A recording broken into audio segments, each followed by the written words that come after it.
Hello les amis, je vous retrouve pour une nouvelle vidéo sur le football international et la Ligue des Champions 2023-2024 et je vais vous présenter le match Naples contre Braga. C'est un match qui a lieu ce mardi 12 décembre 2023 à 21h pour le compte de la sixième journée dans le groupe C. Alors Naples c'est le deuxième du groupe C qui reçoit Braga le troisième.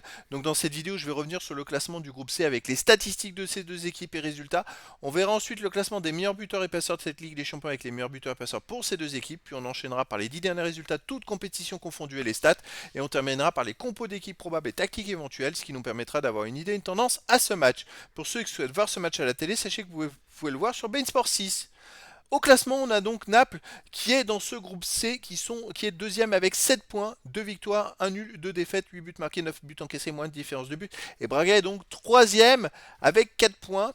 Une victoire, un nul, 3 défaites, 6 buts marqués, 10 buts encaissés, moins 4 différences de but. Donc je rappelle que ce sont les deux premiers qui sont qualifiés pour les huitièmes de finale de la Ligue des Champions, que le troisième est reversé en UEFA Europa League. Donc pour Naples, il faut absolument pas perdre, sinon après ça se jouera autrement. Alors voilà, on va aller voir. Au match aller, Naples a gagné 2-1 à Braga. Donc si Naples perd par 2 buts d'écart, Naples ne sera pas qualifié pour les huitièmes de finale de Ligue des Champions parce que Braga reviendra à égalité avec 7 points. Et après, c'est les confrontations directes qui comptent. Donc pour que Braga se qualifie, on va dire, pour les huitièmes de finale, il faut aller gagner à Naples par plus de 2 buts d'écart. Ça va être compliqué, hein. Au moins 2 buts d'écart, parce que après, sinon, en cas d'égalité, c'est le goal average, et ainsi de suite. Et donc, s'il gagne 2-1, 1-0 ou 3-2, eh ben, ça suffira pas. Par contre, Braga finirait troisième. Et autre chose, si Braga ne veut pas être éliminé des compétitions européennes, en sachant que de l'autre côté il y a Union Berlin-Real de Madrid, donc si l'Union Berlin bat le Real de Madrid, ils auraient 5 points. Donc Braga, il ne faut pas perdre à Naples. En cas de match nul, après, si Berlin gagne et que Braga fait match nul, il y a égalité entre les deux équipes, et dans ce cas-là, c'est les confrontations directes. Et Braga a fait un partout chez eux contre l'Union Berlin, et à l'Union Berlin, Braga, on va aller voir le score, ils ont fait à Union Berlin, alors, ils ont gagné 3-2 là-bas. Donc en cas d'égalité, dans les confrontations directes, Braga est plus fort que l'Union Berlin.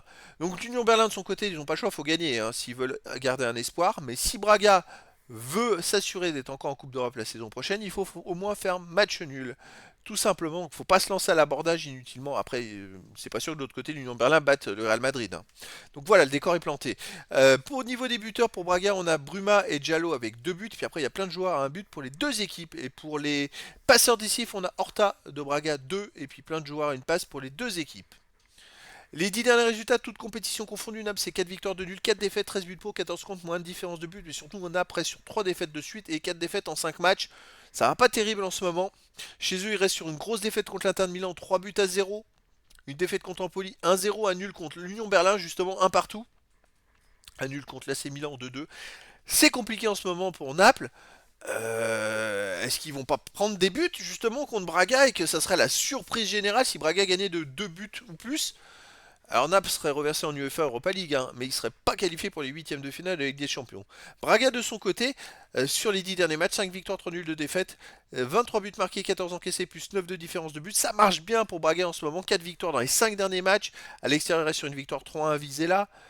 Une victoire 4-1 en plus à Portimonense. On va remonter, une victoire 1-0 à Arouca.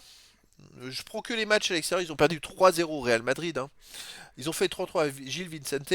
Bon, en ce moment, Braga, ça marche pas mal. Naples, ça va pas trop. Est-ce qu'il y aurait une surprise au niveau des compos d'équipe et tactique? Alors pour Naples, ça serait du 4-3-3 avec gardien Meret, défense Lorenzo, Ramani, Nathan, Jesus, milieu de terrain Anguissa, Lobotka, Zielinski, attaquant Politano, Zimen et Kvaratskhelia. Et pour Braga, ça serait du 4-4-2 avec gardien Mathéus, défense Borja, Fonte, Satsi, Gomez, milieu de terrain Diallo, Salazar, Moutinho, Carvalho, attaquant Banza et Horta. Donc voilà les amis, le décor est planté entre ces deux équipes. Bah, tout est possible, je dirais, pour les qualifications pour les huitièmes de finale, parce que je crois que l'exploit de Braga de gagner au moins 2 buts à Naples est possible. Donc les amis, je vous donne rendez-vous ce mardi 12 décembre 2023 à 21h pour le match de la sixième journée du groupe C dans la Ligue des Champions 2023-2024. Naples, le deuxième de ce groupe C, reçoit Braga, le troisième. Voilà les amis, je vous dis à très bientôt pour une nouvelle vidéo.